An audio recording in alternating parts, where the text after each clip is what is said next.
অনিশ্চয়কৈ ক'ব লাগিব যে অসম অৰুণাচল সীমান্তৰ যি গোগামুখৰ বগীমুখত যি গুলীচালনাৰ ঘটনা হৈছিল, গুলীচালনাৰ ঘটনাত 11জনকৈ লোক গুৰুতৰভাৱে আহত হৈছিল আৰু 4জনৰ অৱস্থা অতি সংকটজনক 4জন দেখা পোৱা গৈছে। ইয়াৰে পৰা হতাত্মক হোৱা পৰিলক্ষিত হৈছে আৰু অনিৰ্দিষ্টকাললৈ বন্ধ কৰিছে। আমি পোনে পোনে জানিব চেষ্টা কৰিম, যিহেতু 36 ঘণ্টা উকলি গ'ল, কি ক'ব? 24 ঘণ্টা উকলি গ'ল। সেইটোকে ক'ব বিচাৰিছো যে আমাৰ আন্দোলনৰ হৰ্তাত্মক ৰূপত এটা কাৰ্যসূচী ল'বৰ বাবে বদ্ধপৰিকৰ হ'ব লাগিব। যিহেতুকে যোৱাকালি যিবিলাক পৰিস্থিতি হৈছে, পৰিস্থিতিৰ জেগাত য'ত ঘটনা ঘটিছে, এই জেগাবিলাকত আমি স্পষ্ট তেওঁলোকক জনাই দিয়া হৈছে, অসম প্ৰশাসনক জনাই দিয়া হৈছে যে 24 ঘণ্টাৰ ভিতৰত দোষী কৰায়ত্ব কৰিব লাগিব। এইটো আমি আন্দোলনৰ কাৰ্যসূচী, কিন্তু নানান কিছুমান কাৰ্যসূচী ল'ব পাৰো।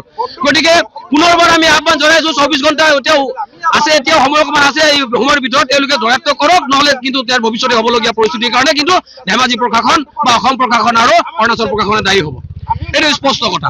আমি এইখিনি মুহূৰ্তৰ পৰা আমি আহ্বান জনাইছো, যিবিলাক আমাৰ হিবামূৰীয়া অঞ্চল, এই হিবামূৰীয়া অঞ্চলৰ মানুহখিনিৰ যিবিলাক বন্দুক লাইচেন্স, এই বন্দুক লাইচেন্স বিলাক কৰ্তন কৰিব লাগিব। আৰু যদি বন্দুক লাইচেন্স কৰ্তন কৰিব নোৱাৰে, তেতিয়াহ'লে আমাৰ হিবামূৰীয়া অসমৰ মানুহখিনিক হাতত বন্দুক তুলি দিবৰ কাৰণে অসম চৰকাৰে সিদ্ধান্ত গ্ৰহণ কৰিবৰ কাৰণে আমি দাবী উত্থাপন কৰিছো। যিহেতুকে এটা প্ৰথম ঘটনা নহয়, যিসকল মানুহক অৰুণাচল মানুহক তেওঁলোকে অন্যান্য বন্যপ্ৰাণীৰ পৰা চেফটিৰ কাৰণে তেওঁলোকে বন্দুক তুলি দিছে, সেই বন্দুক কিন্তু আজি তাৰিখত মানুহৰ ওপৰত, নিৰীহ মানুহৰ ওপৰত তুলি দিয়া ব্যৱহাৰ কৰা আমি পৰিলক্ষিত হৈছো। কিন্তু এনেকৈ অসমৰ মানুহে বাৰে বাৰে তেওঁলোকৰ বন্দুকৰ গুলিবিদ্ধ হৈ থাকিব নোৱাৰে। গতিকে এই বিষয়বস্তু অসম চৰকাৰে চিন্তা কৰাৰ প্ৰয়োজন আছে যে আজি তাৰিখত তেওঁলোকৰ চেফটিৰ কাৰণে, অৰুণাচলৰ সীমামূৰীয়া মানুহৰ পৰা বন্দুকৰ পৰা চেফটিৰ কাৰণে আজি তাৰিখত অসমৰ মানুহৰ সীমামূৰীয়া মানুহৰ হাতত অসম চৰকাৰে বন্দুক তুলি দিয়াৰ কাম কৰক, অন্যথা কিন্তু ইয়াৰ পৰিস্থিতি ভৱিষ্যতে এনেধৰণৰ হৈ থাকিব। গতিকে আমাৰ এইটোৱে কথা যে এই যিসকল দুৰ্বৃত্তক অধিকভাৱে কৰায়ত্ব কৰক, অন্যথা কিন্তু ইয়াৰ পৰিস্থিতিৰ কাৰণে প্ৰশাসনে দায়ী হ'ব। ধন্যবাদ। হয়, নিশ্চিতভাৱে দুৰ্বৃত্তক চিনাক্ত কৰা হৈছে। সেইটো আচলতে আটাইতকৈ দুখৰ বিষয় যে যিসকল দুৰ্বৃত্তক গুলিবিদ্ধ কৰিছে তেওঁ অৰুণাচল প্ৰশাসনৰ এজন DSP পদত থকা অধিষ্ঠিত এজন বিষয়া বুলি আমি জানিব পাৰিছো।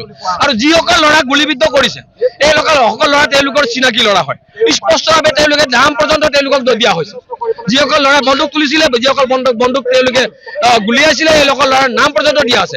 কিন্তু নাম পৰ্যন্ত দিয়াৰ পাছত আজি তাৰিখলৈকে এই মুহূৰ্তলৈকে যে অৰুণাচল প্ৰশাসনে তেওঁলোকক কৰায়ত্ব কৰি অসম প্ৰশাসনক যদি চঞ্চাব পৰা নাই, এইটো আটাইতকৈ কিবা তাত ৰহস্য থকাৰ আমিও পোৱা গৈছে।